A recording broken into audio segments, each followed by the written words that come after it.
na kayo. Salamat po.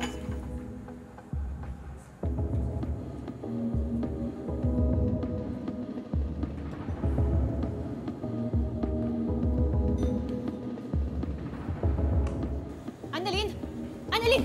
Nay, Anak, halika na. Umuwi na tayo. Halika na. Nay, hindi po nga pwede. Wala pong kasama si Harry.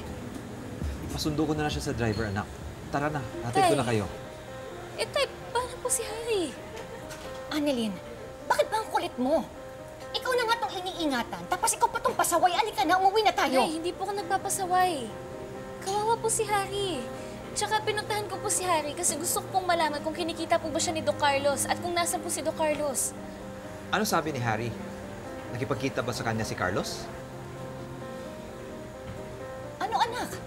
Nakipagkita pa si Carlos kay Harry? At hindi daw po. Siyempre, poprotektahan niya yung tatay niya. Tay, hindi naman po ganun si Harry. Hindi niya po kukonsintihin yung tatay niya. Annalyn, alam kong gusto mo lang makatulong. Sa bagay, Lynette, hindi pupunta si Carlos sa ganitong lugar. Takot lang niya mahuli siya. Tara na, uwi na tayo. Hatid ko na kayo. Tay, paano nga po si Harry? Kawawa naman po. Sandali.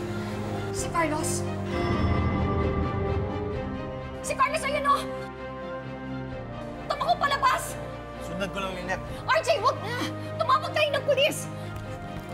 Sigurado ako si Carlos yun. Kailangan natin makatawag sa pulis. Nay.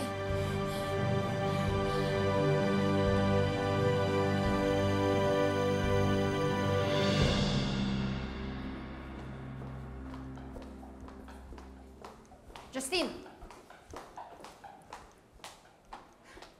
Ba't mo ako sinisiraan? Anong sinasabi mo? Bakit mo sinabi sa mommy mo na nililigawan ako ni Dax? Paano naging paninira yung katotohanan? Hindi nga totoo yun! Alam mo, kung si Pinocchio ka, malamang natusok na ng ilong mo yung mga mata ko. Eh kung sundutin ko talaga yung mata mo, ha? Para wala ka nang makitang fake news. Sige, I dare you. Go! Justin! Zoe! What's going on? Hindi na natapos yung bangayan ninyo. Magpinsan pa naman kayo. Oo nga, Dok. Lagi na nag-aaway itong magpinsan na to. Dok, ito kasing si Justin eh. Ayaw ko tigilan. Ay nako, Zoe, pwede ba kumalma ka? Kasi masyado ka napaghahalata ang guilty ka eh. Kung hindi ka nililigawan ni Dax, edi okay, fine, hindi. Pero kung oo, edi good luck sa'yo. And goodbye, kasi for sure mawawala ka na dito sa hospital. Excuse me. Hindi niya ako nililigawan, okay?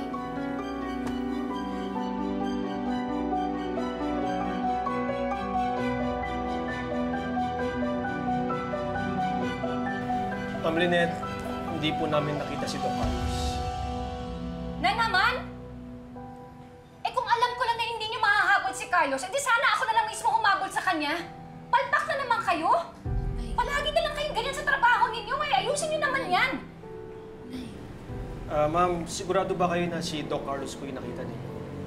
Kasi po, nalibot na po namin ang buong lugar. At may mga checkpoint din po na wala po nakakita sa kanya. Hindi po kaya namalikmata lang po kayo? Sigurado ako na si Carlos yun. Teka nga muna. Bakit parehata ako sinisisi mo dito? Nay, Ha? Nay, Ma'am, hindi naman po sa ganon. Pasensya na po. Naninigurado lang po kami. Sigurado nga ako na parang hindi ka naniniwala sa akin. Nay. Lynette, gusto mo ba kumuha na lang tayo ng bodyguard para may protection kayo? RJ, hindi sapat yun. Kailangan marunong akong ipaglaban yung sarili ko, pati na rin si Annalyn. Kailangan yung kaya kong proteksyonan yung kaming dalawa. Kailangan malaman ni Carlos na hindi na ako yung dati Lynette na kinakaya-kaya lang niya.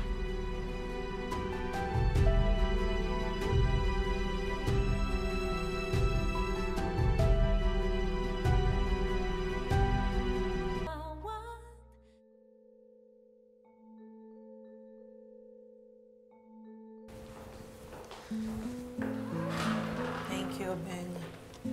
Ay. Coffee, Ben? Sure, ate.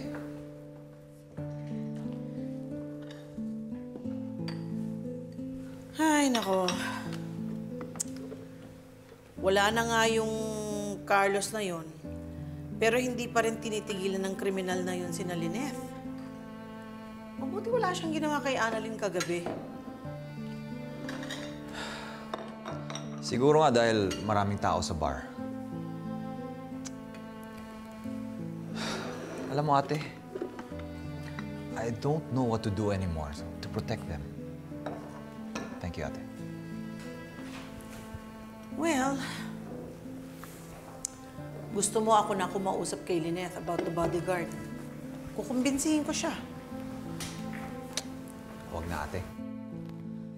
Alam ko naman busy ka dito sa Apex, lalo na kaka-resign lang ni Eric. Oh, so you heard about that? Sayang nga eh. Eric was doing well. Malaki yung ambag niya sa Apex.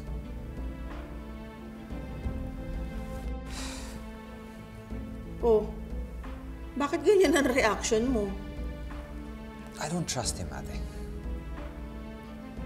Ang sabihin mo, ayaw mo lang talaga siya. Matagal mo ng issue yun sa kanya, di ba?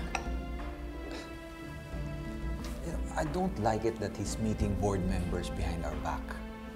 And he's also meeting with businessmen without telling us. O Beng, those are investors. Nasabi nga ni Eric, I want to bring the glory days of Apex back. And that's exactly what he's doing. Well, I just hope he doesn't end up like Carlos.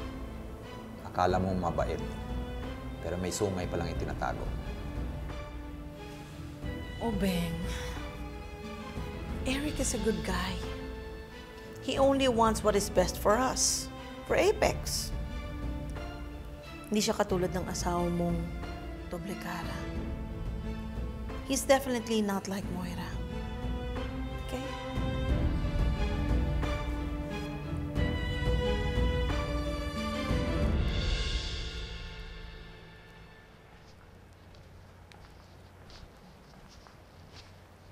Nay?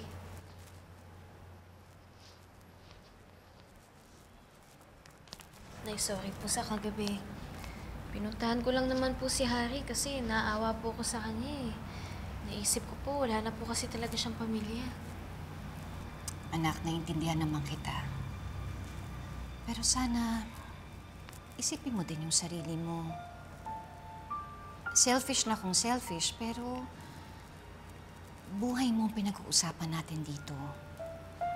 Huwag na sanang maulit yun, ha?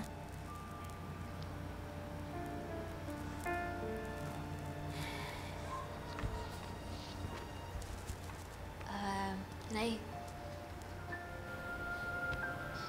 may isa pa po sana akong sasabihin sa'yo. Ano yun? Kagabi po kasi, bago pa po kayo dumating ni tatay dun sa bar, may kutob po ako na andun po si Doc Carlos. Ano? Tingin ko po kasi pinuntahan niya po si Harry eh. Kasi akala po ni Harry, ako po si Doc Carlos nung inalalayan ko po siya. Sandali.